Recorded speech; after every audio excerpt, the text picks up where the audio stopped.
Interesting movie updates ని ఇప్పుడు brief గా చూద్దాం. మెగాస్టార్ చిరంజీవి మూవీ విశ్వంభర్లో ఖుష్బూ నటించబోతుందట. హీరోయిన్ గా త్రిష నటిస్తోంటే మరో కీలక పాత్ర కోసం సీనియర్ హీరోయిన్ విజయశాంతిని సంప్రదించింది ఫిల్మ్ టీం. అయితే ఫైనల్ గా ఖుష్బూనే ఈ పాత్ర చేయబోతుందని ప్రచారం జరుగుతోంది. పూరి జగన్నాథ్ డైరెక్షన్ లో ఉస్తాద్ రామ్ చేస్తున్న మూవీ డబుల్ స్మార్ట్ శంకర్ ఈ సినిమా టీజర్ వచ్చేసింది. రామ్ బర్త్డే స్పెషల్ గా వచ్చిన టీజర్ సోషల్ మీడియాని షేక్ చేస్తోంది. నటసింహం బాలయ్యతో బాబీ తీస్తున్న మూవీ షూటింగ్ రీస్టార్ట్ కాబోతోంది. ఈ నెల 4వ వారం నుంచి కొత్త షెడ్యూల్ ప్లాన్ చేసినట్టు తెలుస్తోంది. వచ్చే నెలాఖరులోగా షూటింగ్ కి గుమ్మడికాయ కొడతారని తెలుస్తోంది.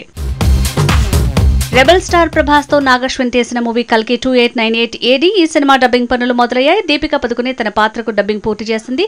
తెలుగు, హిందీ మాత్రమే కాదు కన్నడలో కూడా దీపికానే తన పాత్రకు డబ్బింగ్ చెప్పిందని తెలుస్తోంది. ఎన్నికల హడావుడి తర్వాత పవన్ తన పెండింగ్ సినిమా షూటింగ్స్ తో బిజీ అవుతాడన్నారు. కానీ ఏపీలో పవర్ పాలిటిక్స్ తనకి కలిసొస్తే, రిజల్ట్ తనకి ఫేవర్ గా వస్తే మాత్రం తన పెండింగ్ సినిమాలు ఇంకాస్త పెండింగ్ లో ఉండాల్సిందే అంటున్నారు. ఇలాంటి అనాలిసిస్ తో సోషల్ మీడియాలో ఫ్యాన్స్ వరి అంటూ కొత్త ప్రచారం పెంచారు.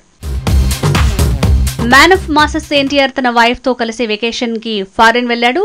మే 20న తన బర్త్డేని విదేశాల్లో సెలబ్రేట్ చేసుకోబోతున్నాడు. ఇక మే లాస్ట్ వీక్ లో మాత్రం దేవర పెండింగ్ సాంగ్స్ షూటింగ్ తో బిజీ అవుతాడని తెలుస్తోంది.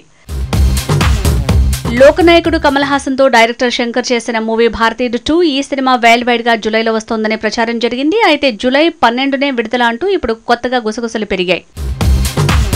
ధనుష్ కొత్త మూవీ రాయన్ రిలీజ్ కి రెడీ అయింది.